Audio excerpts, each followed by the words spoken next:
Hello my dear viewers, in this video we will explore the International Code of Zoological Nomenclature ICZN in detail. Stay tuned until the end to gain a clear understanding of the context and the concept. তাহলে ICZN international code of zoological nomenclature কি সেটা খুব অল্প কথায় আমি তোমাদের বোঝানোর চেষ্টা করব একটা শর্ট ভিডিওর মাধ্যমে। ভালো করে দেখে নাও, বুঝে নাও।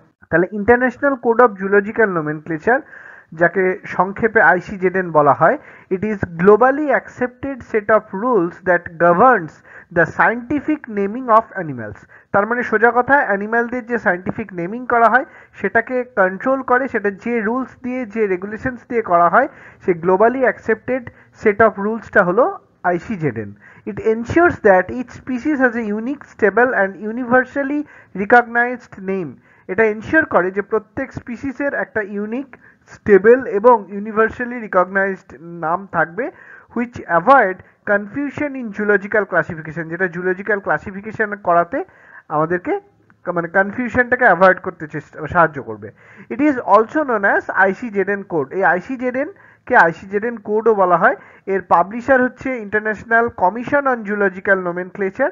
এর মোট 6টা প্রিন্সিপালস আছে, সেগুলোকে আমি ওয়ান বাই ওয়ান তোমাদের বলবো, ডিসকাস করব। খুব ভালো করে বুঝে নাও। প্রিন্সিপাল 1, 1 নম্বর হলো প্রিন্সিপাল অফ binomial nomenclature.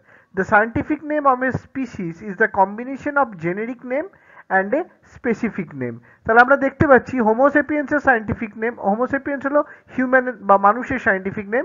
তাহলে দেখো দুটো ওয়ার্ড দিয়ে তৈরি হয়েছে, হোমো হলো জেনাস বা জেনেরিক নেম, সেপিয়েন্স হলো স্পিসিস বা স্পেসিফিক নেম। তাহলে দুটো ওয়ার্ড দিয়ে এই নামটা তৈরি হয়েছে বলে এটাকে আমরা বলছি বাইনমিয়াল নোমেনক্লেচার।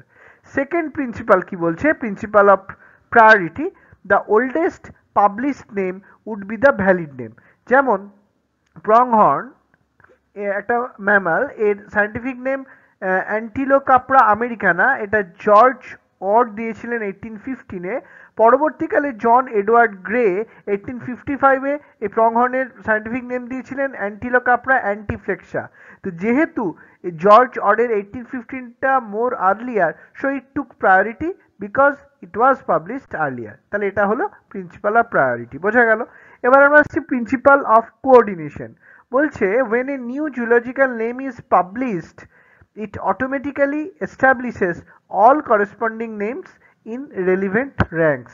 তাহলে যখন একটা জুলজিক্যাল নেমকে পাবলিশ করা হয়, এটা সমস্ত অটোমেটিক্যালি অন্যান্য যে সমস্ত করেসপন্ডিং নেম আছে ইন রেলিভেন্ট র্যাঙ্ক, সেগুলোকেও আস্তে আস্তে পাবলিশ করে। যেমন জিরাফের সায়েন্টিফিক নেম হচ্ছে জিরাফা ক্যামেলোপার্ডাস লিনিয়াস, 1758-এ এটা হয়েছিল। এটা লিনিয়াস ক্যারোলাস লিনিয়াসের দেওয়া নাম।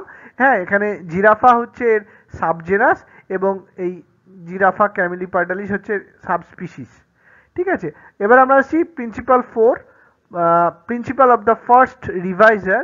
when there are conflicts between published names, the first subsequent author can decide which name takes precedence. তাহলে আমরা এখানে দেখতে পাচ্ছি স্ট্রিক্স স্ক্যান্ডিয়াকা লিনিয়াস 1758 আর স্ট্রিক নকচুয়া লিনিয়াস 1758। তাহলে এর মধ্যে পরবর্তীকালে দেখা গেছিল যে both are the scientific name of snowy owl. তাহলে এই ল্যানেনবার্গ 1931-এ এটা ফার্স্ট রিভাইজার ছিলেন এবং তিনি এটাকে স্ট্রিক্স স্ক্যান্ডিয়ানাটাকেই সিলেক্ট করেছেন। তাহলে স্ট্রিক্স স্ক্যান্ডিয়ানাই হচ্ছে এখন এই স্নোই আউলের scientific name. Principle of first harmony, এটা কি বলছে? Name of each taxa must be unique. প্রত্যেকটা ট্যাক্সার নেম ইউনিক হবে। যেমন একিডনা ইলের যে সায়েন্টিফিক নেম, এটা ফরস্টার বলেছিলেন 1777-এ। পরবর্তীকালে কুভিয়ার একটা স্পাইনি অ্যান্টিটারের সায়েন্টিফিক নেম দেন একিডনা, সেটা হচ্ছে 1797, সেটা পরবর্তীকালে। So the echidna for the ills got selected because it was published earlier by Forster in 1777.